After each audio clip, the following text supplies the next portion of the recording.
paz seja convosco. Louvamos a Deus por mais essa oportunidade que o Senhor nos dá de estarmos na sua presença, buscando direção, buscando luz para os nossos caminhos, porque a palavra tem essa finalidade de iluminar as nossas decisões e os nossos caminhos. Oremos. Senhor, em nome de Jesus, queremos glorificar o Teu nome por mais esse dia. Queremos agradecer porque Tu tens sido bondoso para conosco. Tu tens sido, Pai querido, o provedor, mantenedor das nossas vidas. E queremos mais uma vez, Pai querido, nos apresentar diante de Ti, famintos, sedentos da Tua palavra, Deus. Pedimos que o Senhor fale conosco, nos instrua, que nós possamos, Pai querido, crescer em estatura e graça para a glória, honra e louvor do Teu nome. Oramos em nome de Jesus. Amém. Graças a Deus. Mais uma vez, a paz seja convosco. Amém. Estamos unidos e reunidos, seja através da internet, seja através de um culto presencial. Cada vez mais difícil esse culto presencial. A gente vê agora a gasolina quase R$8, e isso não é algo do nosso governo, não é algo exclusivo do nosso país, mas é algo que vem de todo esse sistema, e nós vemos o combustível aumentando em todo o país, todo o planeta, e agora com o advento da guerra fica mais difícil, eu sei disso. Tá? Mas sempre que possível, se esforce para estar conosco de forma presencial. Nós sentimos muito mais esta presença de Deus quando estamos juntos, e é importante. Mas eu entendo se você não tem condições de vir de forma presencial. Estamos trabalhando dentro do tema da nossa escola bíblica dominical que nós começamos na semana passada, o processo bíblico da mudança. Conforme eu falei na semana passada, o livro básico que nós vamos trabalhar é esse livro aqui. Tá? É um livro que é produzido pela faculdade onde eu trabalho, e ele custa R$20. Eu negociei lá, e aí a gente conseguiu por R$10 cada livro. Esse não é obrigatório, é só uma forma de você ter um material físico na sua mão, para que você possa com mais facilidade acompanhar. Tem alguns gráficos, tem algumas tabelas aqui que ajudam o entendimento, mas não é obrigado. Tá? Esse material ele continua disponível no site para você baixar gratuitamente. Eu edito ele, tá? Para dar uma compilada, dar uma resumida para a gente poder trabalhar, e aí você tem esta opção. Então, na semana passada nós começamos a falar desse processo bíblico de mudança. Não é um processo psicológico, não é um processo emocional, não é um processo que trabalha com a força do nosso braço, mas é um processo bíblico. Quando você vai buscando a ajuda de pessoas, normalmente você quer tratar de algum problema que você tem. Então você tem problemas emocionais, problemas de qualquer sorte ou espécie, e você vai atrás dessa solução. O que nós temos observado é que, em especial na área emocional, na área espiritual, qualquer forma que você busque solução na sua vida, que não seja através das Escrituras, é algo que é fadado ao fracasso. E nós vamos trabalhar esse processo, um processo bíblico, que começou lá na tua salvação. Quando você disse sim a Cristo, especificamente nessa data, você passou a fazer parte da família de Deus. E você, quando você se rende, quando você realmente coloca o seu coração como de uma criança, um coração dependente na presença de Deus, começa todo um trabalho, um processo, tá? Mas esse processo ele é trabalhoso. Ele é um processo que demanda esforço da sua parte. E ele começa no sim, e ele acaba quando você fechar os seus olhos, quando você falecer, ou quando Cristo vier e tocar a trombeta. Mas uma coisa é certa: esta limpeza, esta cura, esse trabalhar, ele exige nosso esforço, porque assim Deus o determinou. Muitas pessoas elas estão com uma série de dificuldades e elas simplesmente falam: Deus, tira isso de mim. E fica parecendo que Deus não quer ou Deus não tem poder, mas não é assim. Nós temos a condição de nós lutarmos contra o pecado, e essa faculdade ela veio através do sacrifício de Cristo. Quando Cristo disse está consumado, é como se ele estivesse falando que tudo o que ele deveria fazer já foi feito. Então, a partir dali, nós temos a nossa participação, não no contexto de salvação, mas no contexto da nossa santificação e da resolução dos nossos problemas. O primeiro tema que nós trabalhamos na semana passada, fazendo nossa breve revisão, é que a mudança requer uma compreensão do estado do seu coração. Se você não entender o que é o seu coração, se você continuar achando que o seu coração ele é bom, que ele é legal, que ele é um coração que ele é melhor do que o dos outros, você vai continuar se enganando. E nós trabalhamos bastante a definição do que é coração e chegamos na definição final, que é o centro de controle do nosso ser. Não é o nosso coração cardíaco, não é algo que fica aqui se movendo, não. É o centro das nossas emoções, o centro de controle do nosso ser. Nós tratamos também na semana passada falando que nós somos formados de maneira única. Nós somos compostos de uma parte material e uma parte imaterial. Assim é a composição do ser humano. E nós citamos uma série de problemas, de possíveis problemas e reações que normalmente nós temos. Nós falamos que se nós temos um problema, nós nos sentimos em perigo, nós corremos. Se nós estamos com sede, nós tomamos alguma coisa para matar a nossa sede. Quando nós desejamos escapar dos nossos problemas também de forma ilícita, nós podemos partir para o uso de drogas ou o consumo de bebidas alcoólicas. E o que acontece é que com o nosso caminhar, esses procedimentos eles ficam cada vez mais automáticos. Nós criamos hábitos nas nossas vidas. As nossas vidas elas se acostumam a correr para isso. A gente vinha vindo aqui para a igreja, e aí a dos Reis ela compartilhou, que ela tem aversão a tomar remédios. E aí ela fala assim que na última instância que ela toma o medicamento, quando ela realmente está sentindo muito incômodo. E exatamente porque se a gente começar a tomar remédio todas as vezes que nós sentimos alguma coisa, o que acontece é o nosso corpo, o nosso organismo ele vai acostumar. E é exatamente isso que nós temos feito em relação às práticas pecaminosas. Nós olhamos para a prática como uma fuga para os nossos problemas e as nossas emoções.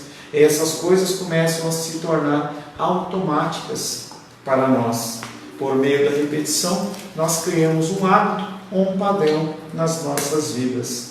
E esses padrões pecaminosos, eles se encontram aonde? Dentro do nosso coração. Dentro do nosso centro de controle, que é muito mais que o nosso cérebro. Nosso cérebro ele é composto de estímulos elétricos, são compostos de neurônios. Não é aqui no sentido físico, mas é algo dentro do nosso interior, que controla inclusive o nosso cérebro. A visão de Deus sobre o nosso coração, ela aparece em Jeremias 17:9, nós lemos na semana passada. Então quando nós olhamos para nós mensuramos o nosso grau de bondade, nós mensuramos o nosso ser. Muitas vezes é uma visão muito equivocada, porque nós usamos padrões humanos para fazer essa medição. Nós olhamos para pessoas muito piores do que nós, segundo os nossos conceitos.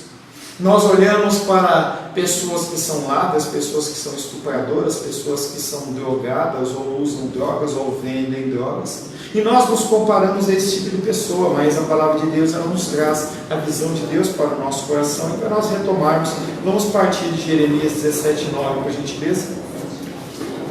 Jeremias 17:9.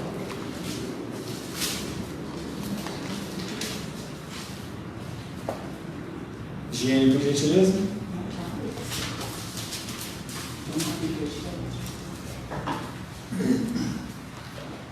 Jeremias 17:9.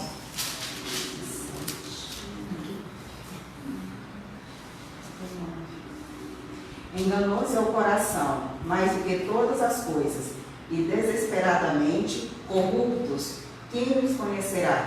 E o profeta Jeremias ele fala exatamente sobre a visão de Deus em relação ao nosso coração. Fala que o nosso coração ele é enganoso. Ele é enganoso porque ele fala que está bem e não está, que a situação de pecado é normal e não é, que você exagerar no alimento é tranquilo, mas não é, que você usar como forma de escape, não as escrituras ou a figura de confessar ao Senhor, mas usar drogas, bebidas, sexo, pornografia, qualquer coisa como algo comum, e não é. O nosso coração, ele fica naquela luta, porque ele vem de um adestramento por parte da nossa carne de muitos anos. Se você for olhar o tempo que você demorou para se converter, o tempo anterior é o tempo que a sua carne reinou e que você criou hábitos e você desenvolveu comportamentos na sua vida. E Deus fala que o nosso enganoso é o coração. E comparado ao quê?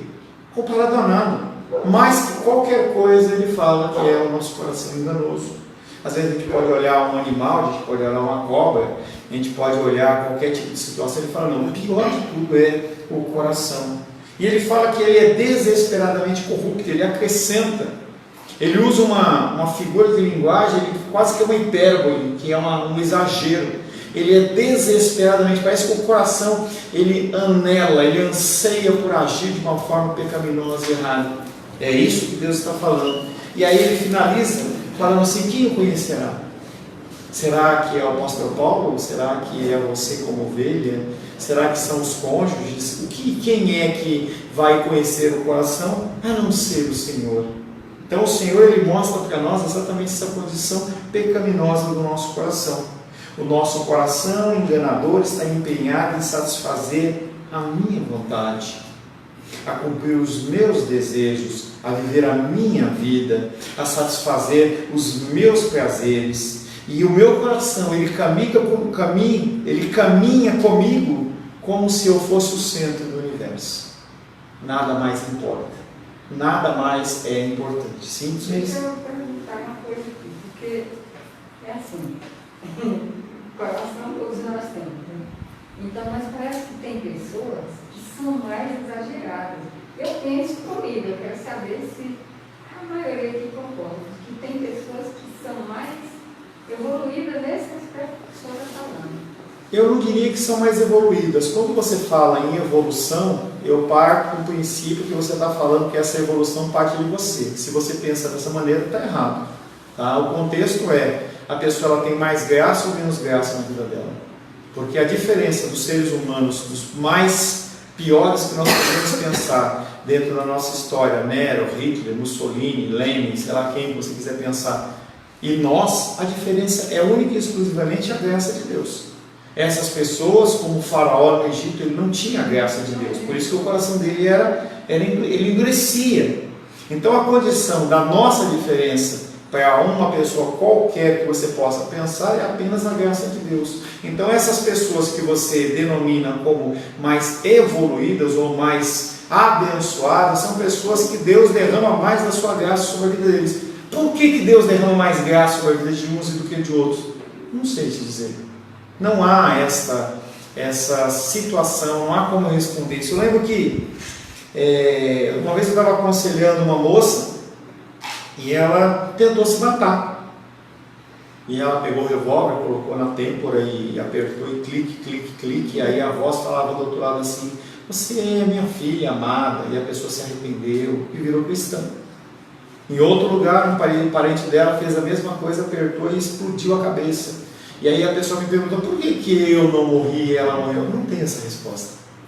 É simplesmente a manifestação graciosa de Deus sobre os filhos dele, em que nós não temos como saber. Não é por nosso mérito, isso é com certeza.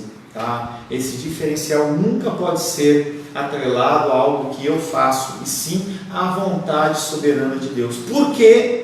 Não há resposta em nenhum lugar das Escrituras, nenhum homem na terra vai dizer. Apenas no dia do juízo, nós perante o Senhor, nós vamos ter a mente de Deus, nós vamos entender por que as coisas aconteceram ou não aconteceram conosco durante a nossa vida. Teve uma EPD que a gente falou sobre, uma questão que a gente tocou nesse assunto sobre a soberania de Deus, né? E a gente até citou um versículo, acho que em Romanos, eu não lembro muito bem o versículo, mas que fala mais ou menos assim, que Deus fala que eu escolho a quem eu quero ter misericórdia. Sim. Mas eu não consigo me lembrar o que Eu terei misericórdia quem eu quiser ter misericórdia. Mas o problema não é a soberania de Deus, o problema é o nosso coração diante dessa soberania.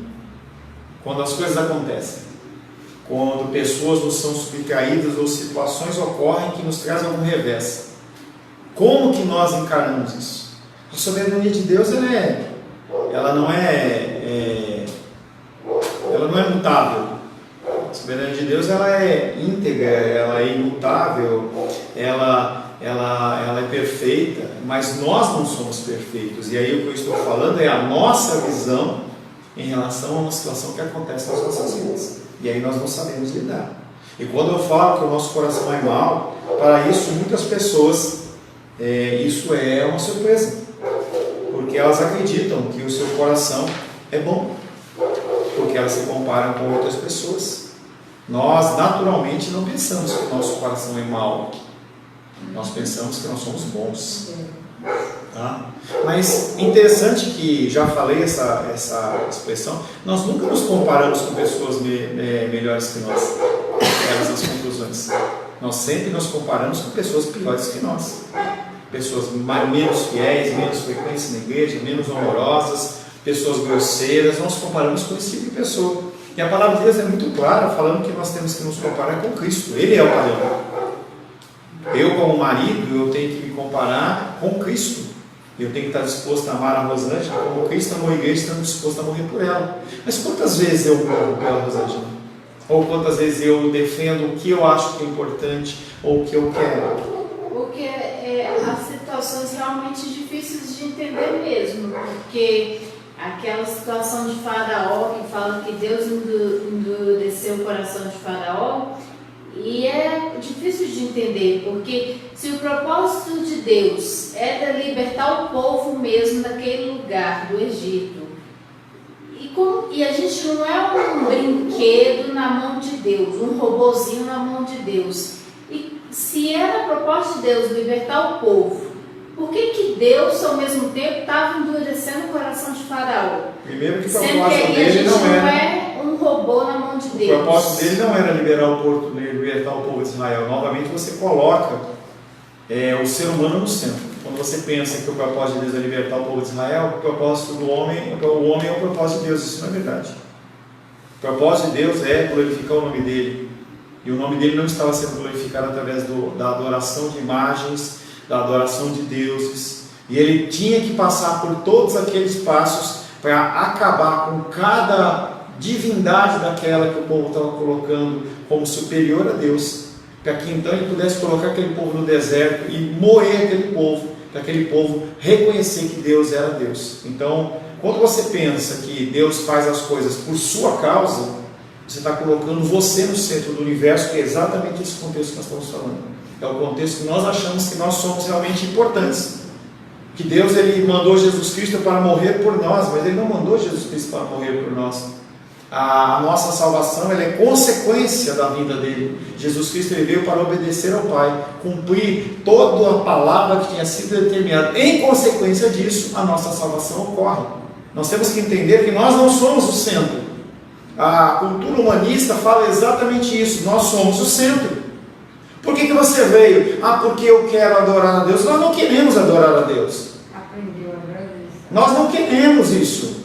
Nós queremos a satisfação dos nossos desejos.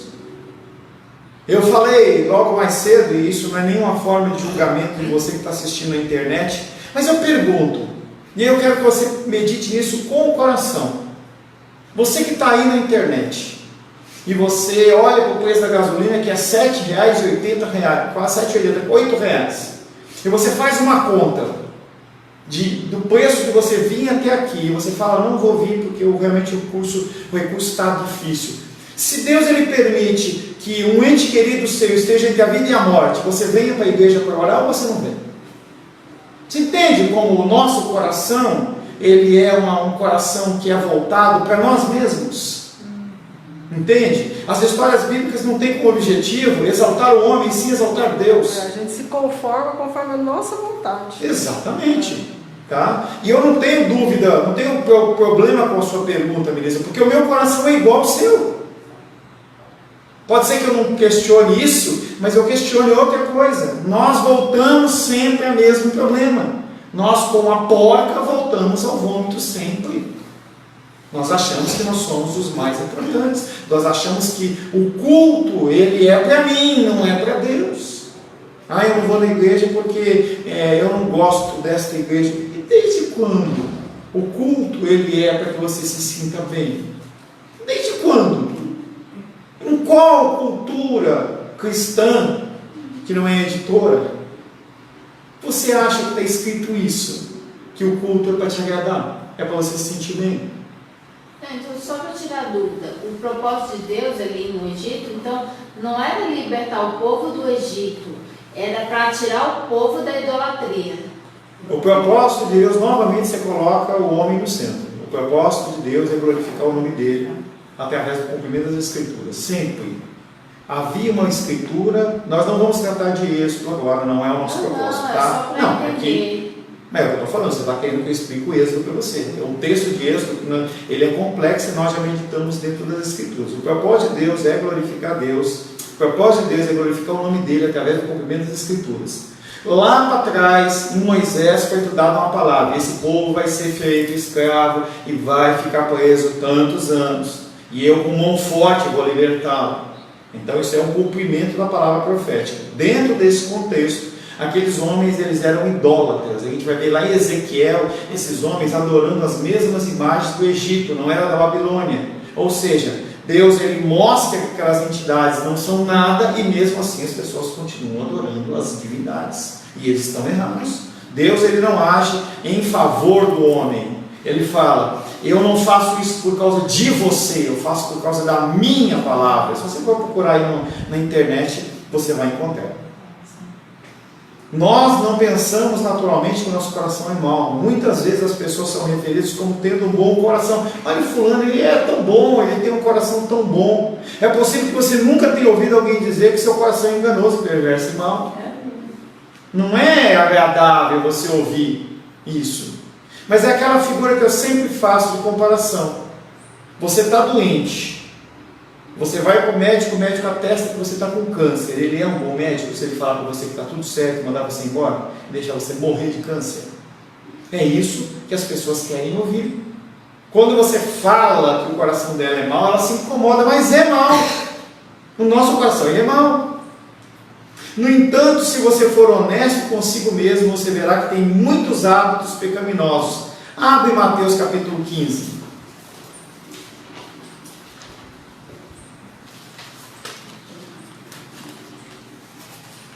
Mateus capítulo 15, versos 18 e 19. Luísa, por gentileza. Mateus capítulo 15, versos 18 e 19. Mas o que sai da boca vem do coração, e é isso que contamina o homem.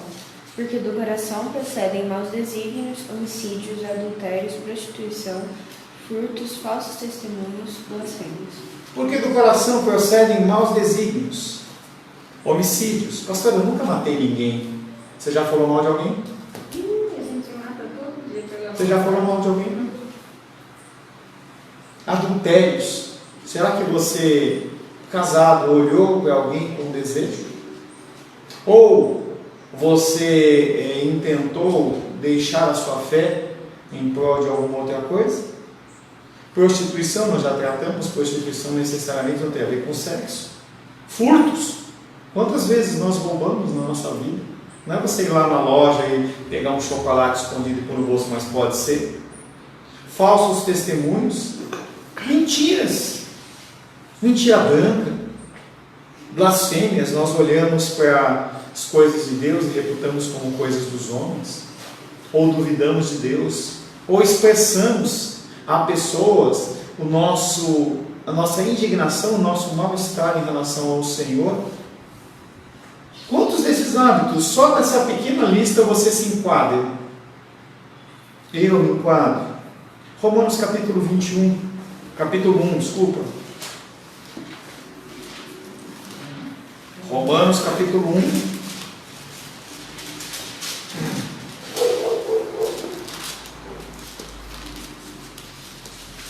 Eu vou ler, tá?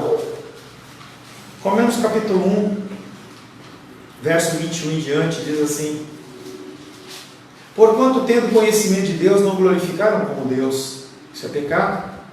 Nós não encontrarmos ou não vermos Deus em todas as situações. Nem lhe deram graças, nós somos ingratos. Quantas vezes você acordou hoje e agradeceu alguma coisa? Seu lar, sua saúde, seu mantimento, seu transporte, sua casa que você mora, sabe que você agradeceu? Aí que eu perdi. Antes se tornaram nulos em seu próprio raciocínio, obscurecendo-lhes o coração insensato. Inculcando-se por sábios, tornaram-se loucos e mudaram a glória de Deus incorruptível, em semelhança da imagem do homem corruptível, bem como de aves, quadrúpedes e répteis. Por isso Deus entregou tais homens à imundícia, pelas concupiscências do seu próprio coração, para desonrar o seu corpo entre si. Ele vai continuar falando sobre isso. Muitas pessoas, eles são entregues dentro do seu próprio coração. Eu creio que Faraó foi entregue ao seu próprio coração. Porque o ato de Deus endurecer o coração de alguém, não é que Deus ele vai lá e faz com que o cara age errado. E sim que ele fala, age do jeito que você quer. Se Deus ele deixar você agir do jeito que você quer, o céu é o limite, ou o inferno é o limite. Então, endurecer o coração não necessariamente tem o sentido de eu quero agir, aí Deus pega e te amarra assim, entendeu? Não, agora você vai agir do jeito que eu quero. Pode ser, pode. Mas também pode ser o sentido de entregar, que é o que em Romanos está falando. Aqui em Romanos, o apóstolo Paulo ele encontra um povo totalmente idólatra sexual. Ele começa a confrontar essas pessoas dentro do seu modo de agir, inclusive pessoas da igreja. Porque essa carta aqui, como todas as cartas paulinas, são escritas para a igreja de Roma. Então o apóstolo Paulo está falando assim, Deus está entregando o seu coração aos seus próprios desejos, suas próprias vontades. Algo que o irmão Cláudio sempre nas suas orações fazia. Deus, não me abandone, não me deixe, não me lances fora da tua presença, que é exatamente a situação que Saul passou.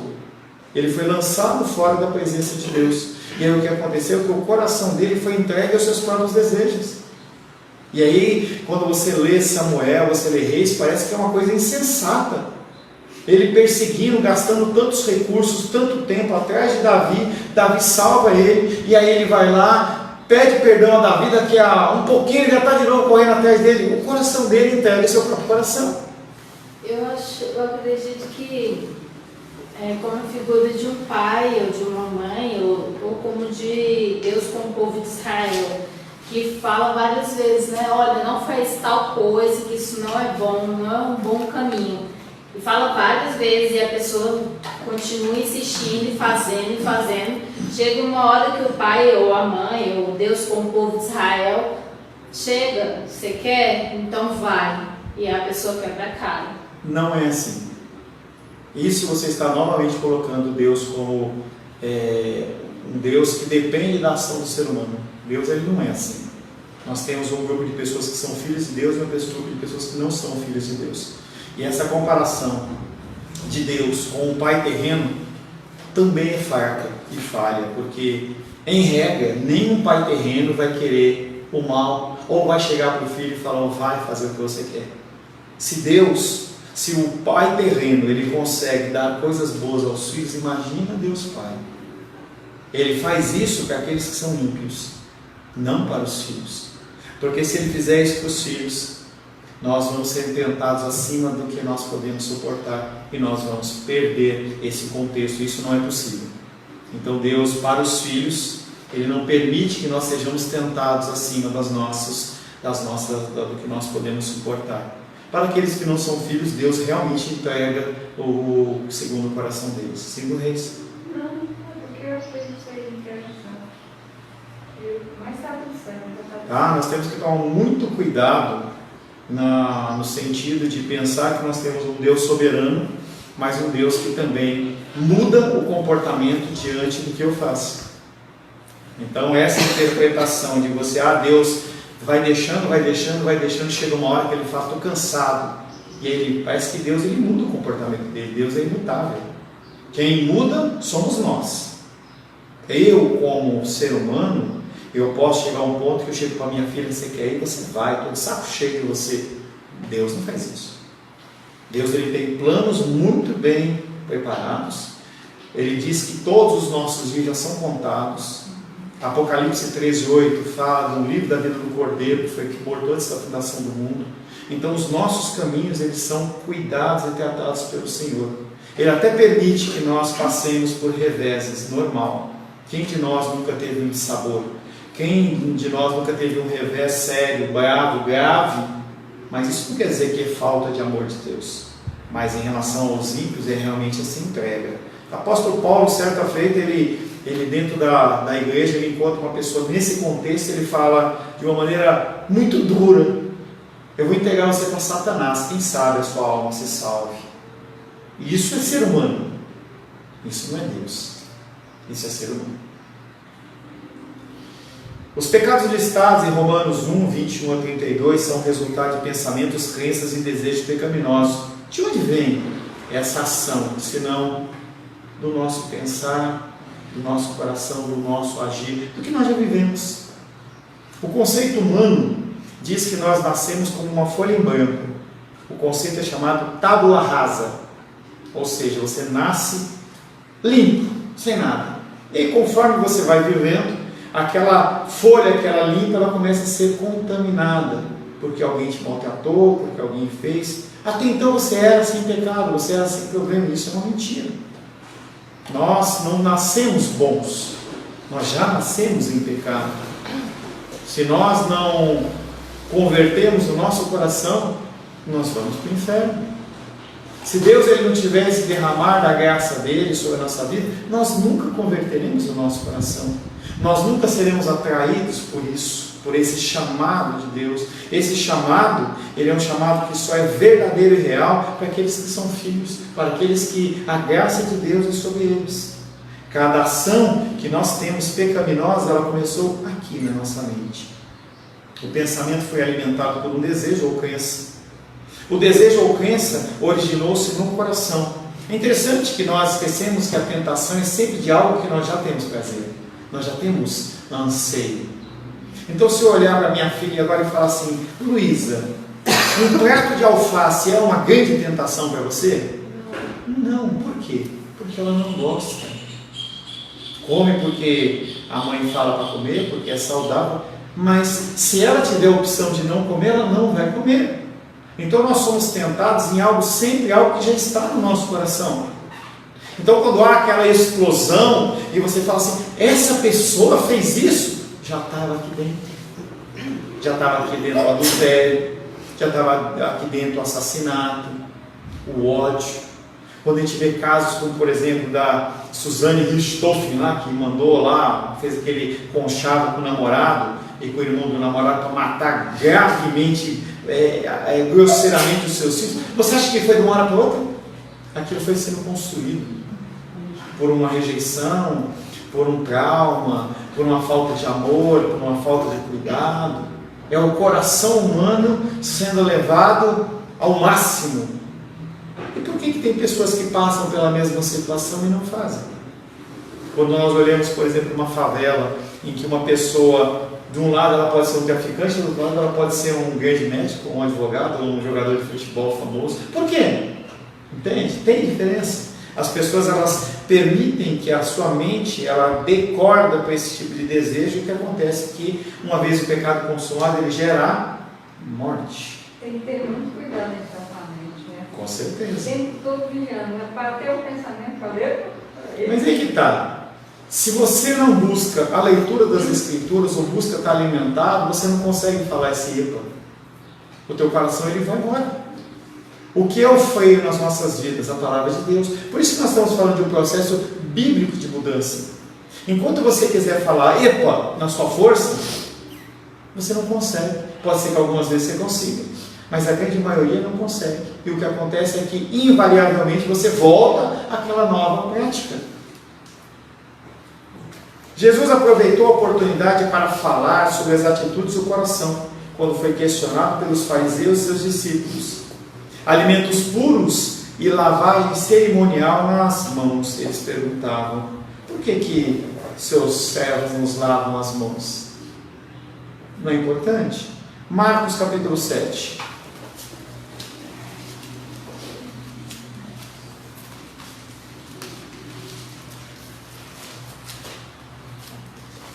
Marcos capítulo 7, versos 18 a 23, Rosângela, por gentileza. Marcos 7, 18 a 23.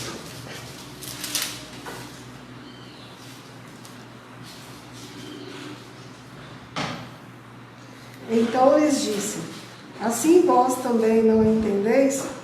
Não compreendeis que tudo o que de fora entra no homem não o pode contaminar? Porque não lhe entra no coração, mas no ventre, e sai para lugares escusos? E assim considerou ele puros todos os alimentos. E dizia: o que sai do homem, isso é o que contamina.